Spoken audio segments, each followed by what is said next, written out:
Hi! இன்னைக்கு Vinayagar Chaturthi special miniature கொழுக்கட்டை எப்படி செய்யுதுன்னு பார்த்துடலாமா? என்னன்னு யோசிக்கிறீங்களா? மணி கொழுக்கட்டை தாங்க. வாங்க எப்படி செய்யுதுன்னு பார்த்துடலாம். அதுக்கு நான் அரிசி மாவு 250 கிராம்ஸ் கூட நான் வந்து டேஸ்ட்டுக்கு கொஞ்சம் உப்பு ஆட் பண்ணிக்கிறேன். கூடவே நான் எண்ணெயும் ஆட் பண்ணிக்கிறேன். இதே வந்து நம்ம கொஞ்சம் கொஞ்சமாக சுடுதண்ணி ஊற்றி நம்ம நல்லா கலக்கி எடுத்துக்கணும். சாஃப்ட்டான மாவாக நம்ம பெனஞ்சு எடுத்துக்கலாம். இந்த மாதிரி பதத்தில் நம்ம உருண்டைகளை பிடிக்க ஆரம்பிச்சிடலாம். இப்போ உருண்டை பார்த்தீங்கன்னா சூப்பராக பிடிக்க வருது. எல்லா மாவையும் உருண்டை பிடிச்சிடலாம். இதை வந்து நான் 5 to 10 மினிட்ஸ் இட்லி பாத்திரத்தில் வச்சு நான் வேக வைக்க போகிறேன். அடுத்தது நான் ஃப்ரை பண்ணுறதுக்கு நான் தேவையான பொருளை ரெடி பண்ண போகிறேன். ஃபஸ்ட்டு நான் தேங்காயும் மல்லித்தலையும் நல்லா கொரகொரப்பாக அரைச்சி எடுத்துக்க போகிறேன். ஈக்குவல் போர்ஷனாக நான் எடுத்திருக்கேன். அடுத்து நம்ம பேனில் ஆயில் சேர்த்துக்கலாம். 2 மினிட்ஸ் நல்லா வந்துட்டு சூடானதுக்கப்புறமா கடுகு பொரிஞ்சிருட்டும். கடுகு பொரிஞ்சதுக்கப்புறமா நம்ம கடலைப்பருப்பும் அதுக்கப்புறம் உளுந்தம் பருப்பு 2மே சேர்த்து இதுவும் நல்லா பொன்னிறமாக வர வரைக்கும் விட்டுருங்க. அடுத்தது நம்ம ரெடி பண்ணி வச்சுருக்க ஆனியனையும் வந்துட்டு ஆட் பண்ணிக்கலாம். அடுத்து இதுவும் ஃப்ரை ஆனதுக்கப்புறமா கருவேப்பிலை ஆட் பண்ணிக்கோங்க.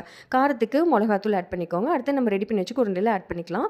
அதுக்கப்புறம் கூடவே நான் கொஞ்சம் காரத்துக்கு ரெட் சில்லி ஃப்ளாக்ஸும் ஆட் பண்ணிக்கிறேன். அடுத்து நம்ம ரெடி பண்ணி வச்சுருக்க தேங்காயும் மல்லித்தலையும் போட்டு அவ்வளோதாங்க, சூப்பரான மணி கொழுக்கட்டை ரெடி.